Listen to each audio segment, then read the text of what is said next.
Thank you. You know, right from the outset, I don't like this slide. It's probably too late to edit it. But it says examining the power of thought. And I'm not sure if we're examining the power of thought here. I don't know if we're examining the power of consciousness. I don't know if we're examining the power of intention, attention. I'm not sure what we're examining, but we're going to have an interesting ride as we go through. I'm also not thrilled with the idea of energy healing.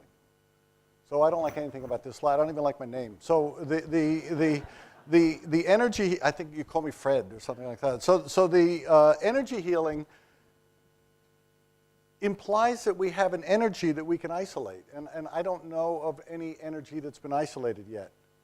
So I'm making this up. I don't know much about healing, and I have no idea why you're listening to me. I mean, I do experiments, and sometimes I do them at 2 inches, and sometimes I do them at 2,000 miles. I get the same results. Is that energy? You know, I mean, we got to think about this, but take some of this stuff with certain grains of salt. My book is called The Energy Cure. The publisher said to me, this is the cover, and we're going to call it The Energy Cure. I said, I don't think it's energy. And they said, thanks for your input.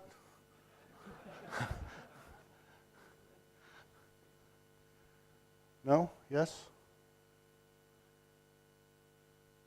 Yep, okay. First, special thanks to everybody here. I mean, this is an amazing staff, top to bottom. Everybody here has been treated wonderfully, and bravo to all. So the Iclif has some areas of interest that dovetail with mine. I see from the literature and such, you're very much interested in the power of human thought. And we're going to look at it, quibbling over whether there's a thought involved, but we're going to be looking at some healing experiments, which probably human thought's in there someplace. Iclif is also interested in connections, and I could do 4 or 5 lectures on the side about connections, some pretty interesting data. The only thing I'm going to probably show you here is some EEG data and some functional MRI data, which indicates that, in fact, humans can connect at a distance.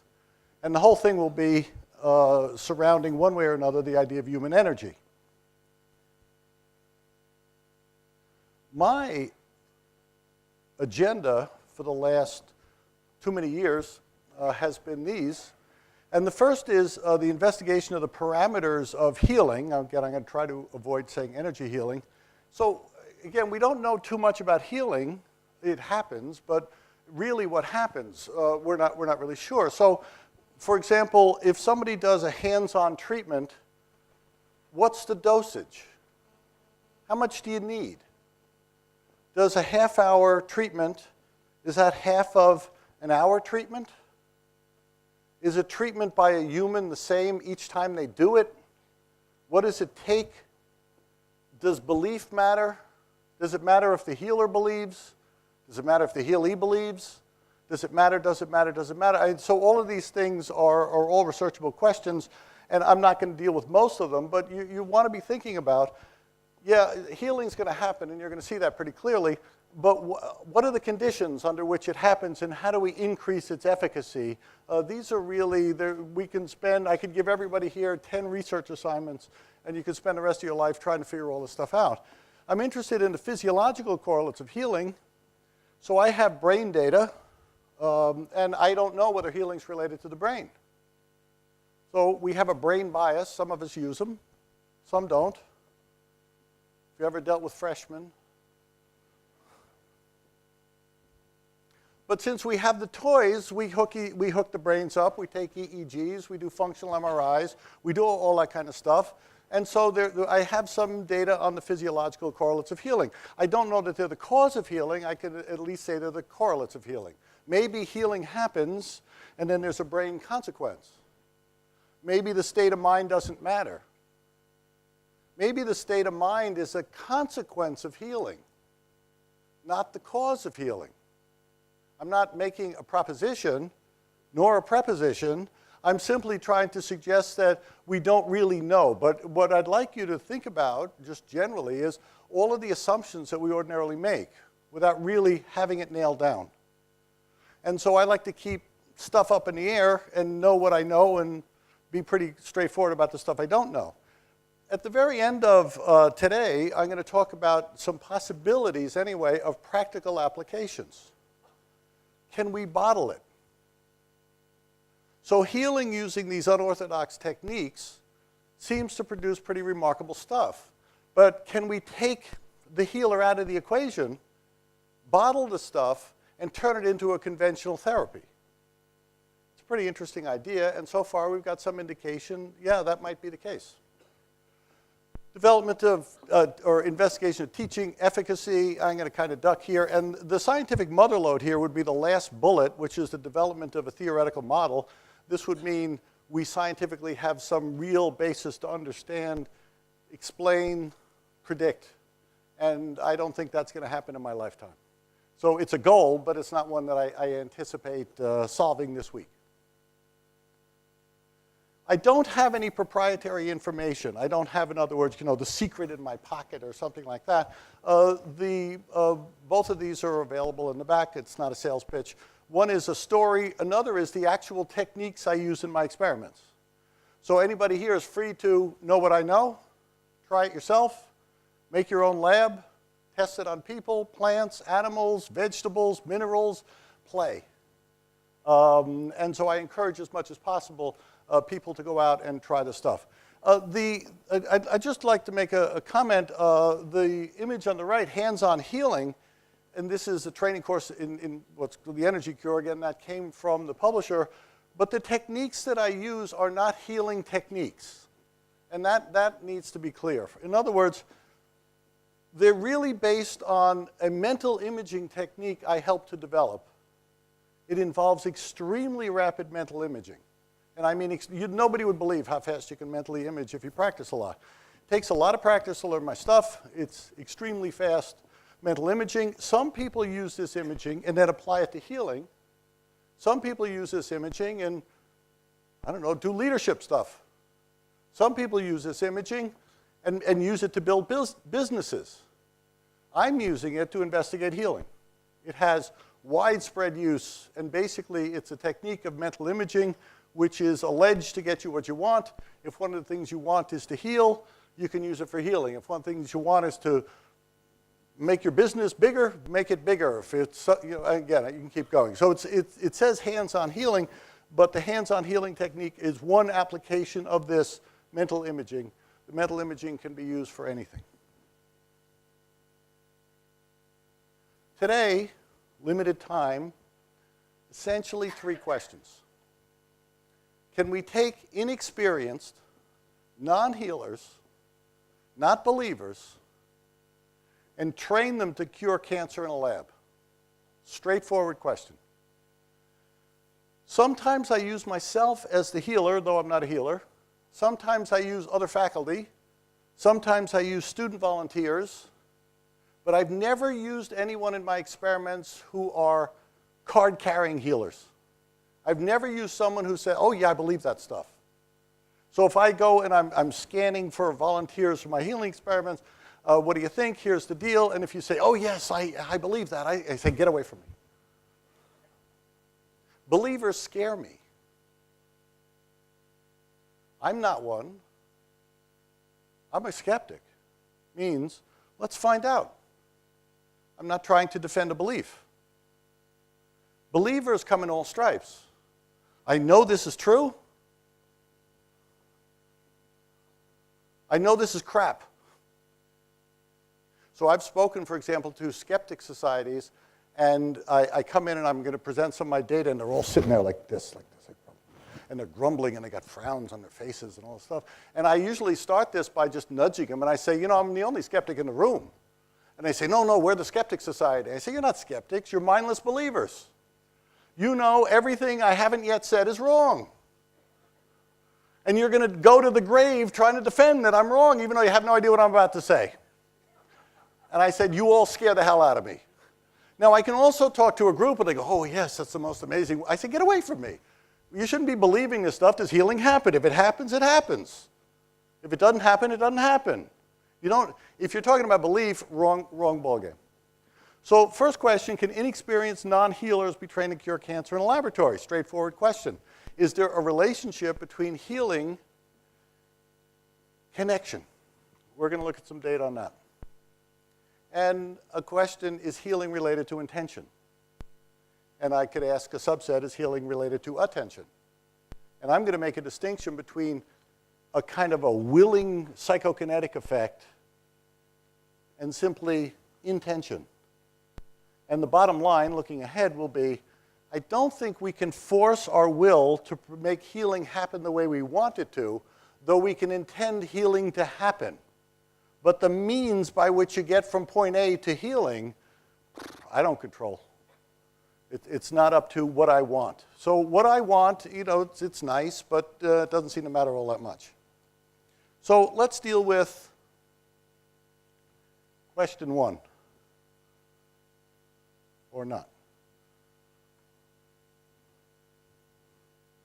Okay. I'm going to deal with mice. It's a nice tight model. And what you have here is, I've done a whole bunch. I'm not going to talk about all of them because I understand I only have, Michelle, you said I only have 4.5 hours? Is that right? And no breaks if it's down to 4.5 hours. So I have, up there you'll see City University of New York, and it says 2 exper. That means I've done 2 formal experiments at City University, 2 at St. Joseph's College, 1 at Arizona, 3 at university. You get the idea. I've done these experiments in 5 medical schools, 8 labs total. And one of the reasons I go from lab to lab is if it works, since I don't believe this stuff, since it works, the lab must be screwy. Let's go find where give me a lab where it doesn't work. Because this is too much. So I've got a bunch of experiments on mammary cancer, sarcomas, oncogenic mice. I got a racy series on nude mice. There's probably not many of you who've seen mice clothed, but so I have nude. I have extremely aggressive cancer. I have in vitro. I can keep going. So I got a boatload. And again, if Michelle will give me more than 4.5 hours, we'll get into some detail. So let's look at the first, just as an example. And these are going to be disgusting. It's very good that we're not doing. Well, actually, we probably don't want a break. Nobody's going to want anything after they look at this. The only thing that matters here is the last line. Host survival, 14 to 27 days. This is a standard animal model. If there's a biologist in the room, they know exactly what's up there. It's biological gobbledygook. And it means strain, type, source, all this kind of stuff. This is the most studied animal model ever in anything. There are literally thousands of experiments, thousands, on these mice. Thousands of published experiments. Who knows how many tens of thousands. And here's the short version. You get a mouse. You're going to see it in a second. You get a mouse. You inject it with cancer. 14 days later, some will die. 15 days, some more will die. 16 days, some more will die. No mouse will live past 27 days. That's it. That's all. And it forms a beautiful normal curve. It really does. Standard deviation, 3 days. Plus or minus 3 days, 2/3 of them are dead. 1,000 experiments. So this is an off-the-shelf. If you've been to any oncology lab person, they know exactly what this is. No mouse, here's the bottom line, no mouse has ever lived past 27 days. So you do whatever you do. You give it, you give it, you give it, you try it, you radiate it, you do, and no mouse. So Methuselah is 27 days.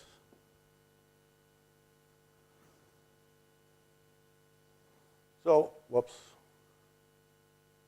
I'm going to show you the progression. I'm probably pointing this in the wrong place. That'd be the mouse. This is a particularly easy model to work with. It's all external. It doesn't metastasize. So it just grows bigger and bigger. So you're going to see ugly stuff here.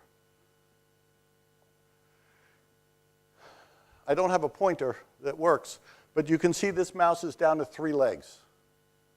The tumor has eaten 1 leg. You don't have to be a biologist to see that the fur's not looking good. If you could see the eyes aren't looking good. This mouse is not going to live. And so basically what happens is the tumor gets bigger and bigger and bigger. The mouse dies one of 2 ways. The internal organs are crushed, and or it saps the energy out of the rest of the system. It dies of malnutrition. It's usually a combination. It's a really ugly way to go. but it's easy to measure. You don't need to be drawing blood. You don't need to. So what we do is this. I'm going to show a picture of we take amazingly good-looking people. A curiosity is we've tested ugly people that can't heal. So that's one. I mean, that's a clue, but I'm not sure how to interpret it. I'm only going to show pictures of me because I protect my volunteers. So there'll be a couple of pictures of me. And here, I'm treating a mouse. I'm going through this imaging technique. It may look like I'm meditating. I guarantee you I'm not meditating. I'm sitting there bored to tears. There's nothing more boring than healing. It's god-awful. And I'm sitting there, I can't tell you what I'm thinking. It would be censored. But I'm sitting there thinking, how did my life come to this? I'm sitting there day after day fondling mice. You know, it's not a great, so I don't know how it got there. And you do it hour after hour. I mean, it sounds exotic, but lab work can be extremely tedious. So we do this, and we sit there, and you can see 5 cages there. A bunch of things are going on. I have a geomagnetic probe going on. We've got random number generators running in the room. We're testing for, a lot of stuff is going on, and it really is god-awful. So here's what happens. This is curious. This goes to the question, how should we think about healing? And what is the role of intention, and what's the role of attention? I expected, the first time I did this experiment, we'd get a cage of mice, we'd do our mental imaging, put our hands down, and they'd be injected. The first time we did it, we got to the mice 3 days after injection. 3 days after injection, nothing big has happened, all that kind of stuff. So what we'll do is we'll go, thinking of it as an analog to radiation. And we prevent it from growing. Now what happened instead is the tumor starts to grow. And I said, well, it didn't work. End it. It was fun. Let's move on. I got talked into, do it a couple more days. Keeps growing. Couple more days. Couple more days. Gets bigger and a blackened area appears on the tumor. And I'm sure this is terrible. The tumor then starts to ulcerate. And I'm sure these things are dying. The thing has failed. Let's call it off and say, it was a fun trip, but didn't work. I still get talked into going a couple more days. And what happens is the thing ulcerates. Now, you just saw a mouse that's in really bad shape. The eyes are still clear now. The coat's clear, but I got this ugly thing that you're about to see. I get talked into, against my objection, the tumor then implodes. The mouse is cured, and it's cured for life. It's pretty interesting. And I'm flopping on the floor, not knowing what to do with this. So here we go. Just a couple of pictures. Depends on, I don't know how good the angle is here and what we can see. I think the next one is, you can see the beginning of an ulceration. Now that doesn't look like it's a good thing. Where do you see the next one? Now look at the coat. Look at the coat. Coat's fine. I didn't carry this mouse because we only have a certain amount of time. Michelle's only going to give me 5 hours. But if I followed this mouse, it would implode, and it would live its normal lifespan. Different kind of cancer, sarcomas. Notice the dosage.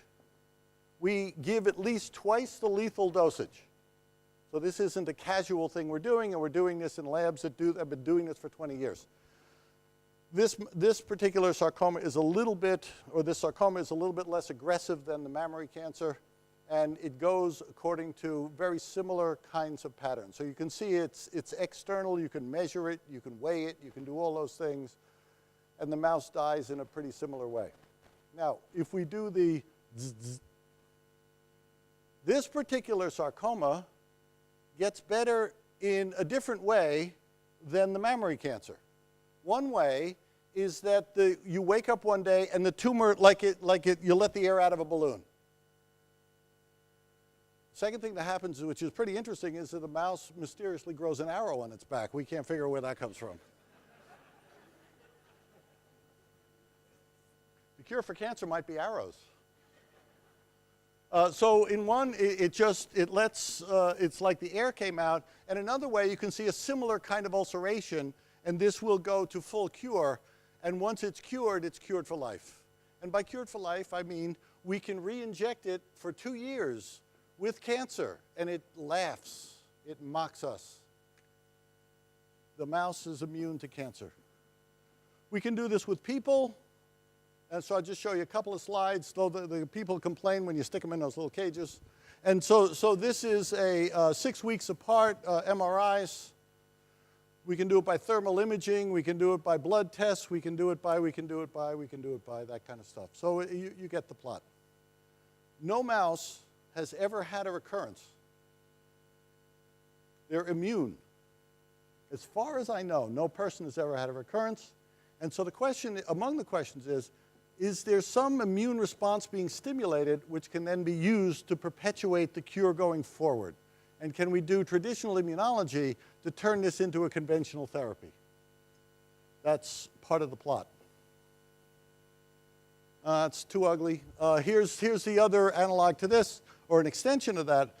We can take cells out of a remitting tumor, one that's starting to implode, and put that into a fully infected mouse. No healer, no zzz. That mouse will be cured. And once a tumor has been treated, it will no longer seed forward.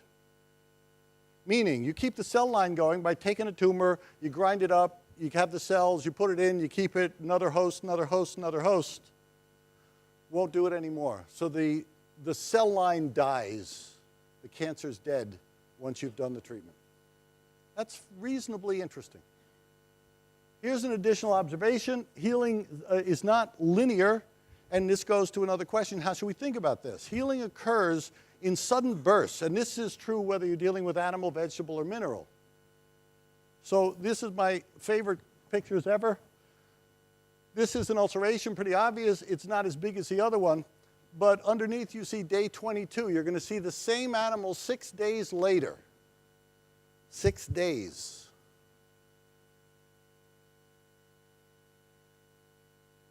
That's pretty cool. I'll do it again just because it's pretty cool. No objections, I can tell. It's pretty cool. And the only reason you can see anything is because the biologist is looking for the thing and is freaking out and flopping on the floor. So there is no sign of anything anywhere. We do histology at all stages. There's cancer, there's cancers, there's cancers, there's cancer, there's cancer, nothing. And it's cured for life. So even in imploding tumors, there's viable cancer cells. You can't hear? Raise it up. Should I start over?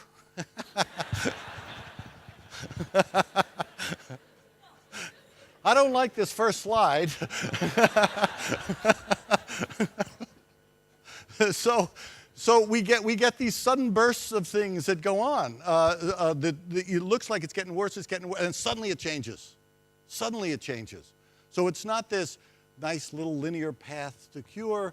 None of that ever happens. Things look, it's bumpy, it's up and down, nothing's happened, things are getting, and then it's gone, which is also pretty interesting.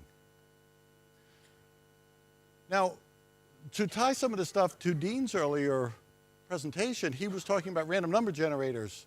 We've tried doing this. Let's say this is a random number generator. I'm pretty sure it's not, but this is a random number generator. And we do the mental imaging and the healing technique to the random number generator. Nothing happens. So we're treating it like it's a client, or it's sick or something like that. Nothing happens. If we put the random number generator in a room and we treat mice in the room, it goes wild. If the mice are cured, it no longer goes wild. That's pretty interesting. These are some geomagnetic probes that are in the room and in the hallways and around the campus and all over the place, and we get very anomalous waves. I'm not going to go into the detail, but we get very anomalous waves, and I'd be happy to give you details or academic papers, the kind of stuff nobody reads. And so we get these anomalous waves. We get these anomalous waves sudden, and then it'll last for, and then they're gone. And they happen in all the mouse rooms simultaneously. Once the mice are cured, it doesn't happen anymore.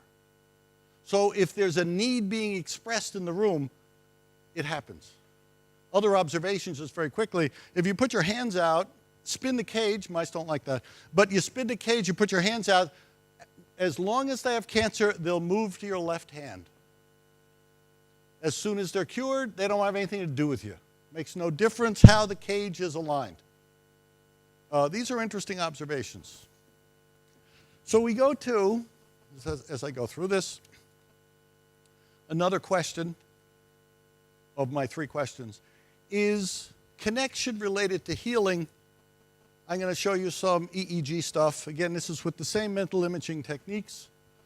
And I'm going to show you some bonding with human subjects. Once again, we get really good-looking people, and we do ugly things to them. So in this particular case, a bunch of pairs, but you have a bunch of leads on someone else. We're sampling every 500th of a second, and that other person is someplace else. We do the techniques. I'm doing now, other people do this too, I'm doing the techniques, I'm doing this rapid mental imaging. Just as an aside, I'm doing it right now. It doesn't detract it any way from what I do. And so I'm sitting there, I'm doing the techniques, and then I think of the other person in another room, in another part of the building. So let's say Dean's over someplace else. Here's what happens. 2 things happen. 1, immediately our hearts go into synchronization. This is old news. We never even published this. It's old news. I mean, you got Heart Math, and they do this stuff pretty routinely. And what seems to happen, and this is just a qualitative observation, it's something along these lines. The person doing the imaging has the dominant heart. And so the person in the other room who's just hanging out, not doing anything consciously, just hanging out, their heart goes into then, they connect. And now they beat together. And they'll beat together as long as you're doing this. The brain of the person doing the mental imaging, don't take this too literally, goes to the other person, and they kind of go into a resonance. And the brains go into a phase lock. That's pretty interesting too. Again, has nothing to do with belief. The person and you get very anomalous readings, and we can, again, technical ease on other stuff, we should do that offline. But you get a signal that people don't see, and you get the signal that people don't see, and you get them in both brains simultaneously. This is pretty interesting.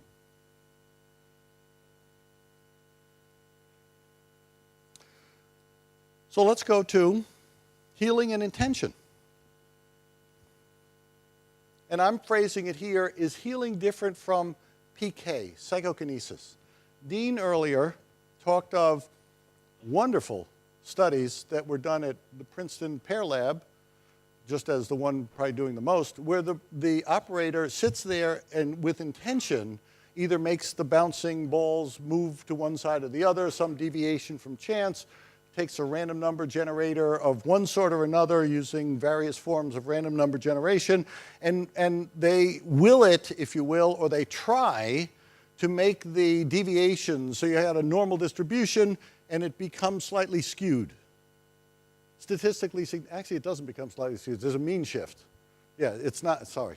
So there's a statistically significant mean shift. That's willing. In other words, my task is to make the distribution go that way, or my task is to make the distribution go that way.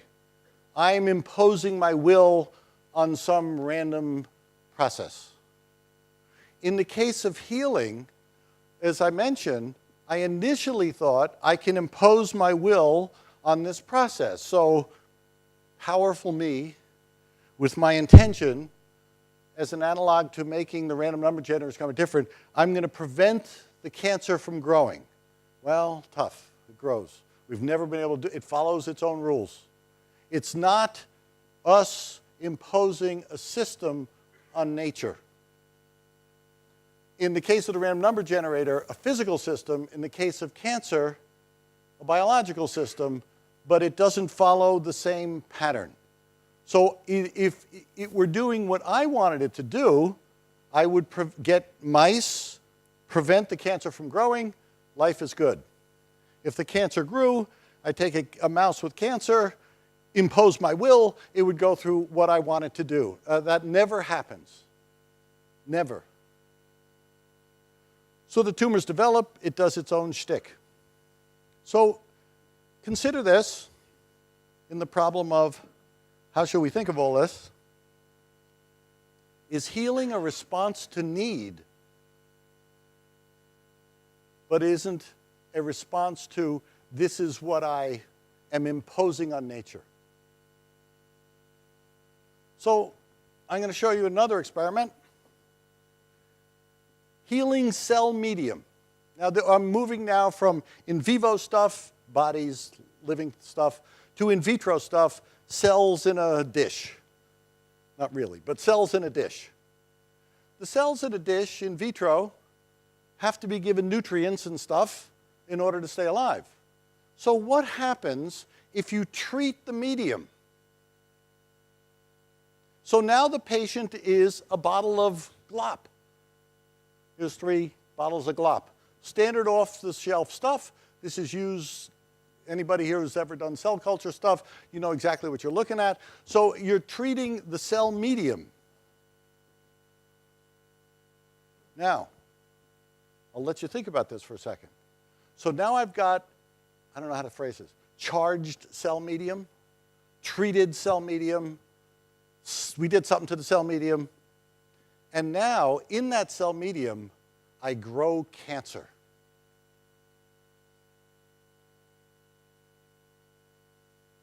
What should happen? So you're not sure, isn't that neat? That's why research is so much fun. Because you get to test your assumptions and you find out you're almost always wrong.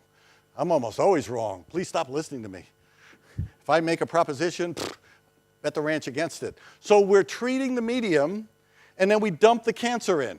Slightly more involved than that, but you're treating the medium, you dump the cancer in. How should the cancer respond? This is, and the reason I'm just letting this hang out there is because I want you to feel confused. I'm not interested in your comfort. What should happen? Well, you can see that it depends on how you think of healing. If healing is a psychokinetic effect, I can fix the cancer, I can prevent it from growing, I'm a powerful guy. And so I do all that kind of stuff, and it bends to my will. But now I've just treated the medium. So it's got whatever X is in the medium. Interesting question. Now we dump the cancer cells in.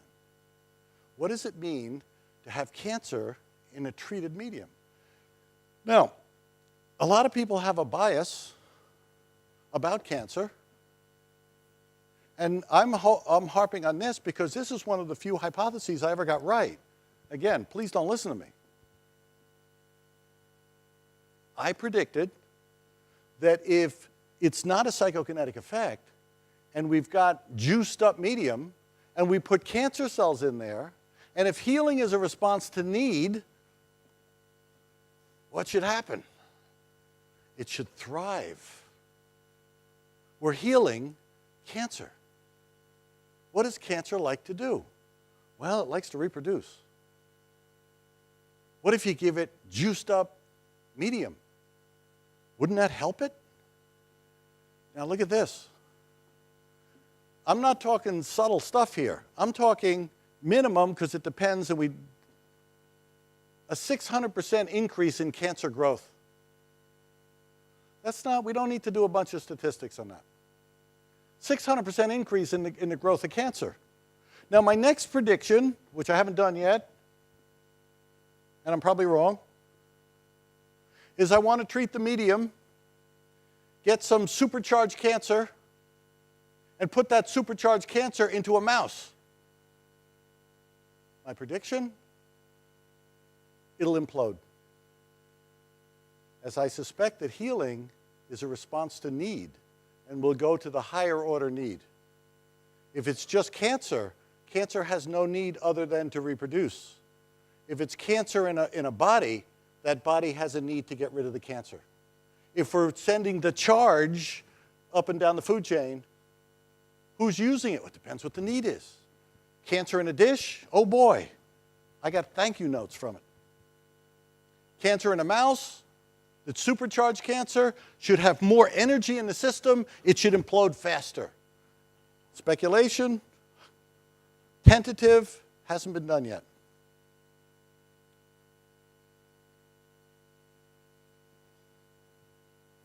Functional MRI. This is pretty interesting too. So functional MRIs, here's one of the ones I was wrong on. We go into a functional MRI, measures blood flow in the brain, oxygenation per liter per volume per time, and it works in a contrast mode. You got to have an on, you got to have an off. So you've all seen pictures of brains and it looks like parts are lit up. You know, so the right parietal lobe is lit up, and you go, and people mistakenly say, oh, look, that part is now working, you know, as if it's not otherwise. It's always working, and you get little shifts and all this kind of stuff. And EEGs are actually, I think, more powerful than functional MRIs, but we do on-off. So my question was, can healing toggle? In which case, we could take it in MRI and do some experiments. Could healing toggle? Now, my guess, again, I'm almost always wrong, is that it would not be able to toggle. In other words, the person using the techniques is going to be prompted in an MRI and say on, and then you're supposed to do the techniques, and then they would say off, and then you're supposed to stop, and then on, and then off. I didn't think people were like light switches. You know, you turn them on, you turn them off, you turn them on, turn them off. So I said, yeah, let's do the experiment. My prediction is no, it won't work. Egg on my face. This is a control run. But we get pretty clear up and down. You can see, look at the little graph going up and down. Think of it now, again, we don't have time to go into the technicalese. I'd be happy to do it offline. On, off, on, off, on, off, on. It toggles. It's the damnedest thing. How do people toggle? So I report toggling. So we keep putting people in there. Do the technique, stop doing it, do it, stop doing it. Anybody can do this. It toggles on and off. I'm not sure how to think about that. So once we knew it could toggle, then we could do a really interesting experiment.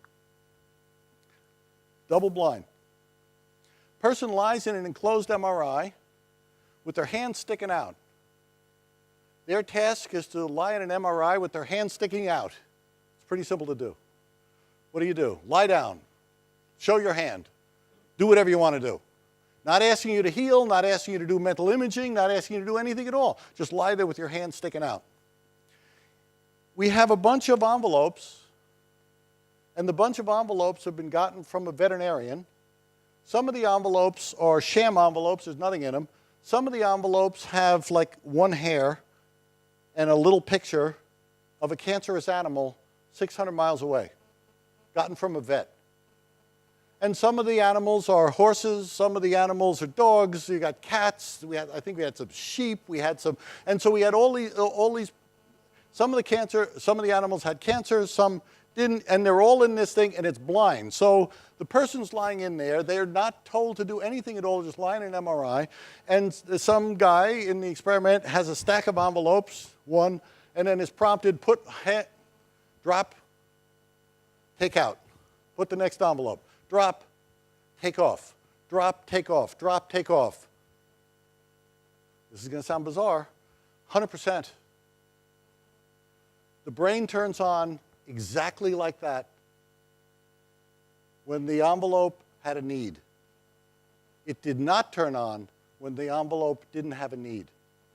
No conscious awareness at all. The person lying in the MRI is lying in the MRI. It's an ugly, noisy environment. It just goes blang, clang, and all this kind of stuff. The brain turns on in the same way as if you deliberately did it, as is it possible healing is an autonomic response to need? Now, in my experiments, we've had enough people do this, so we have people who are extremely sensitive, some people who are bricks. All can heal. The extremely sensitive people, when they put their hands around a cage of mice, go, I can feel it. Something's happening, and they get all a tingle and this, that, and the other thing. And the bricks over here are going, what?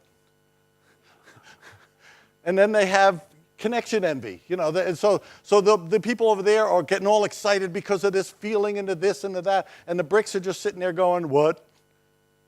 Doesn't make any difference in terms of healing efficiency. Whether you feel a connection or not, healing happens. Whether you know what you're doing or not, healing happens. Healing might, in fact, be an autonomic response to need, and the subjective sense of connection may or may not be experienced. Reasonably interesting. So, cautious summary, in the interest of time. Can non-healers be trained? It's not an interesting question anymore. Is there a relationship between healing and connection? Probably, but the connection might be a connection that's not necessarily conscious. And whether the person subjectively experiences it or not is, I'm not sure how to say this right, optional. Doesn't seem to matter in terms of efficacy. Is healing related to intention? It's not a psychokinetic effect in the sense of, here I am willing the random number generator to go this way, willing the random number generator to go this way. I can will my brains out. Nothing's going to it doesn't make any difference. The mice go through the pattern that the mice go through. And it depends on the cancer, and there's all sorts of other things that we don't have time to do because Michelle's only going to give me 6 hours. It doesn't seem to be a psychokinetic effect. The imaging technique has as an image that the thing is already done. And so, yes, there is an intention. Obviously, there is intention. You're putting your hands around a cage, for a certain length of time every day until following the experimental protocol, but you do not seem to will the process. You clearly intend to get to the end where the mice are cured, but you don't seem to be able to volitionally dictate the process by which you get from point A to point B.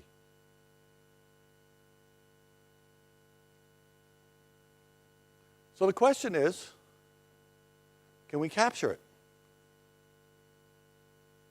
And essentially, the question is, can we reverse engineer it? So here we have a cure. It's a cure. It's not a remission. Here we have a cure. And you can take cells out and put it over there, and that'll be a cure. How many generations can you cure? Can we turn this into a conventional therapy? I think is a worthwhile question. Basically, can we bottle it? And bottling we're using metaphorically. So would it be a vaccine? Would it be a bottle? Would it be, I don't know, it's beyond my pea-brain ability to envision how this is going to come. But can we bottle it? I think it'd be fun to bottle it. Now, the plan I have, just to let you know, if I can bottle it, I want to essentially, just for fun, because I'm a nasty, destructive person, give it away. Wouldn't that be fun? Folks, here's the cure. It's yours. And I do that only for destructive reasons. I don't like the industry.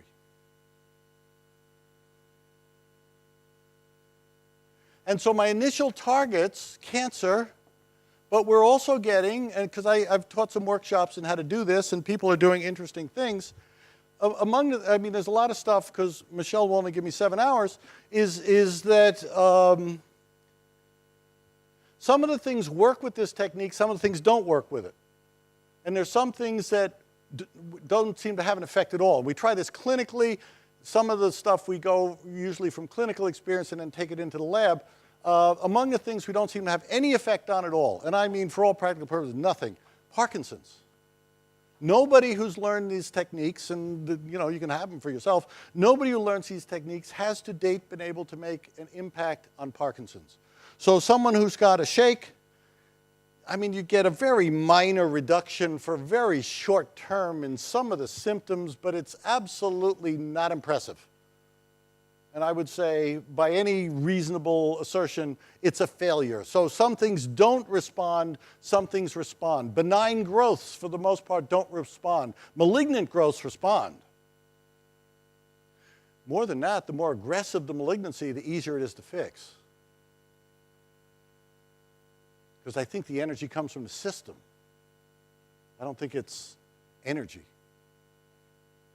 So if the system has high energy and it's coming at you like a freight train, you get a treatment and it leaves like a freight train. Something that limps in, limps out.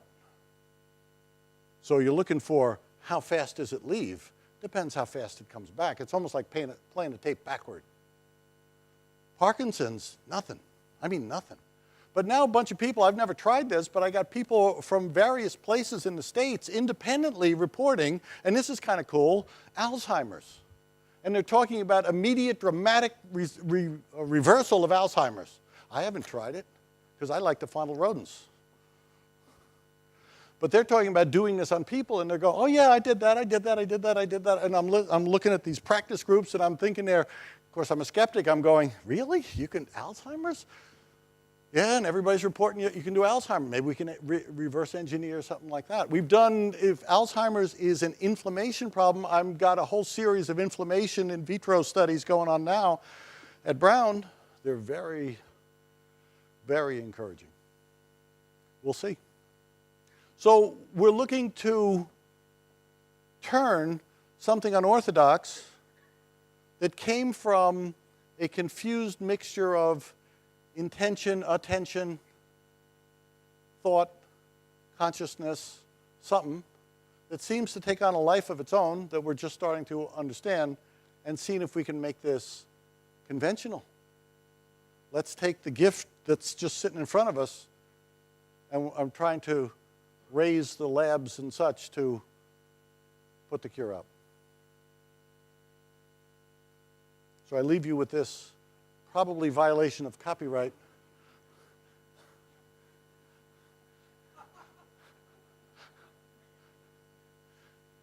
And I thank you for your kind attention.